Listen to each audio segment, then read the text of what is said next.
Welcome guys my channel. तो आज हम सॉल्व करेंगे 14.1 का 5th क्वेश्चन। चलो क्वेश्चन रीड कर लेते हैं। तो हमें क्वेश्चन में कहा गया है, in a retail market fruit vendor were selling mangoes except in a packing boxes. तो इसका मतलब है मैंगोज को बॉक्सेस के अंदर रखा गया है, उनको फ्रूट वेंडर सेल कर रहा है। तो अब आगे पढ़ते हैं। These boxes contain varying number of mangoes. हर एक बॉक्स के अंदर एक अलग अलग अमाउंट में मैंगोज रखे हुए हैं, किसी में कम तो किसी में ज़्यादा। The following was the distribution of mangoes according to the number of boxes. So हमें यहाँ पर मैंगोज डिस्ट्रीब्यूट करे हुए हैं according to number of boxes. तो पहले जो गिवन है वो सब हमें क्वेश्चन में गिवन दिया गया हुआ है। तो अब हम देखते हैं। तो और क्वेश्चन में तो हमें यहाँ पर 52 देखा है, तो यहाँ पर भी 52 से चालू होती है वैल्यू, लेकिन यहाँ पर 53 से हो रही है। इसको हम बोलते हैं, तो इसे हम डिसकंटिन्यूअस डाटा बोलते हैं। जैसे यहाँ पर हमारा 55 और यहाँ पर हमारा 56 से चालू हो रहा है, तो ये हमारा डिसकंटिन्यूअस डाटा है। और क्वेश्चन में यहाँ पर 55 है, तो यहाँ पर भी हमारा 55 से स्टार्ट था, लेकिन यहाँ पर 56 है। इनके बीच की वैल्यू हमें गिवन नहीं है, तो पहले हम इसे कंटिन्यूअस में करेंगे, तभी आगे सॉल्व करेंगे इसे। यहाँ पर हम एक नंबर ऑफ मैंगोज एक अलग से कॉलम बना लेते हैं। तो यहाँ पर हमें 52 दिया गया है। अगर नीचे दूसरी लाइन में भी हमें 52 से 55 या 54 तक दिया होगा तो एक कॉन्टीन्यूस डाटा होता, लेकिन ये अनकॉन्टीन्यूस डाटा है। तो यहाँ पर हम 53 दे रखा है, तो दोनों मैच नहीं कर रहे, तो इन सब हम कॉन्टीन्यूस डाटा बनाएंगे। तो 52 से 53 के बीच का डिस्टेंस कितना है? 1। हमें 52 से 53 के बीच का डिस्टेंस 1 दिया गया है, तो हम इसे 2 से डिवाइड करेंगे, यानी कि 1 के डिस्टेंस को हम 2 से डिवाइड करेंगे तो हमारा आएगा 0.5। तो अब हमें 0.5 को लोअर वैल्यू में से माइनस करना है और अपर वैल्यू में प्लस करना है। तो लोअर वैल्यू में माइनस कर लेते हैं, तो हमारा आएगा 49.5 और 52 में प्लस कर लेते हैं, तो आएगा हमारा 52.5। अगर हमें यहाँ पर 52 से 53 के बीच का डिस्टेंस अगर 3 या 4 दिया होता तो भी हम उसे 2 से डिवाइड करते। अगर मान लीजिए यहाँ पर हमें 3 का डिस्टेंस दिया हुआ है, 52 से 55 तक दिया हुआ है, यहाँ से 55 से वैल्यू चालू हो रही है, तो हम उसको ऐसे करते 3/2, तो हमारा आ जाता 1.5।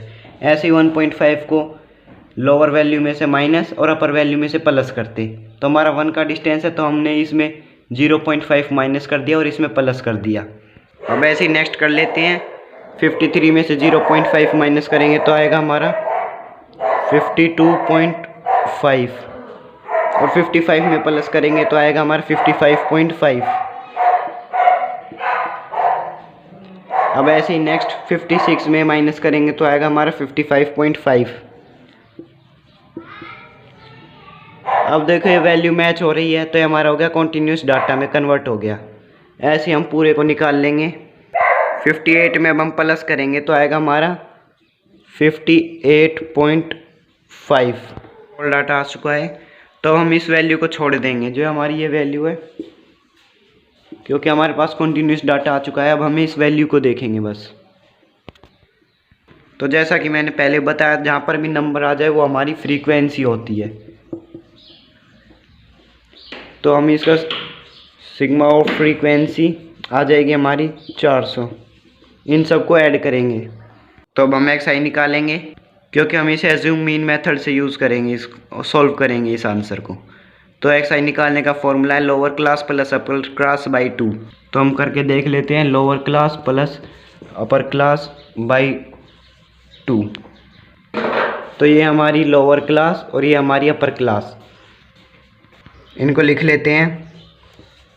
49.5 प्लस हमारी अपर क्लास है 52.5, इनको 2 से डिवाइड करेंगे, तो हम इसको प्लस कर लेते हैं, तो हमारा आएगा 102/2। अब इसको डिवाइड कर देते हैं, तो हमारी 51 आ गई मिड वैल्यू। तो हम यहाँ पर 51 लिख लेते हैं। ऐसे हम सारी निकाल लेंगे, lower value plus upper value by 2। तो ये हमने सारे नोट डाउन कर लिए हैं। अब हमें एक वैल्यू अज्यूम करनी है, क्योंकि हम इसे एज्यूमिंग मेथड से सॉल्व करेंगे, तो हम बीच की वैल्यू अज्यूम कर लेते हैं 57।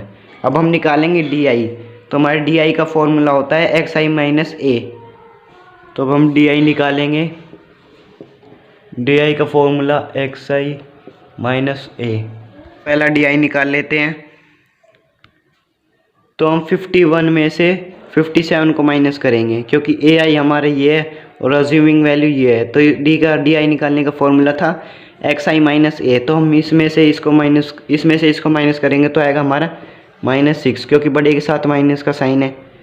ऐसे ही अगले का आएगा -3। 57 में से 57 को माइनस करेंगे तो 0। और ऐसे ही अगला 60 में से 57 को माइनस करेंगे 3। 63 में से 57 को माइनस करेंगे 6। निकाल लेंगे summation of F I D आई, यानी कि एफ आई को डी आई से मल्टीप्लाई करेंगे। तो पहले हम 15 को 6 से मल्टीप्लाई करेंगे। तो हमारा लिख लेते हैं summation of F I D आई। तो अब हम 15 को -6 से मल्टीप्लाई करेंगे तो आएगा हमारा -90 आएगा। तो लिख लेते हैं। ऐसे ही हम सभी निकाल लेंगे। 110 को -3 से मल्टीप्लाई करेंगे और 135 को 0 से, ऐसे हम सबके निकाल लेंगे। तो हमने सारे निकाल लिए हैं। अब हम इनका सम करते हैं, summation of F I D आई।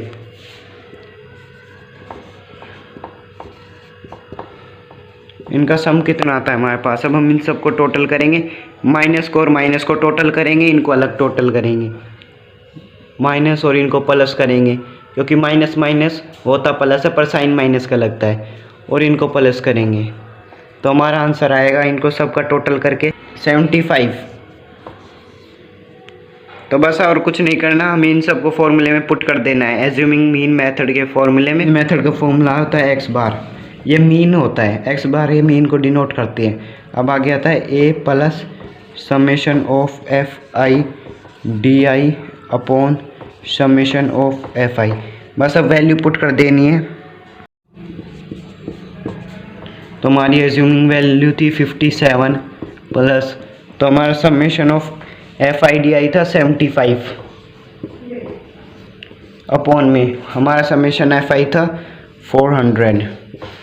अब हम इसको काट देते हैं, ये 25 से काट देते हैं तो ये 3 पे जाएगा और ये 16 पे जाएगा।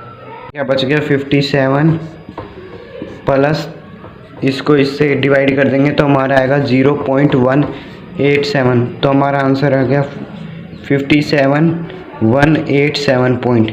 लेकिन ये 5 से बड़ा है, अगर 5 से छोटा होता तो हम इसको ऐसे ही रहने देते और हम इसका राउंड ऑफ कर देते हैं। तो हमारा आ जाएगा राउंड ऑफ करके एक वैल्यू बढ़ जाएगी इसकी आगे, तो हमारा 19। ये हमारा आंसर आ गया, बस ख़त्म।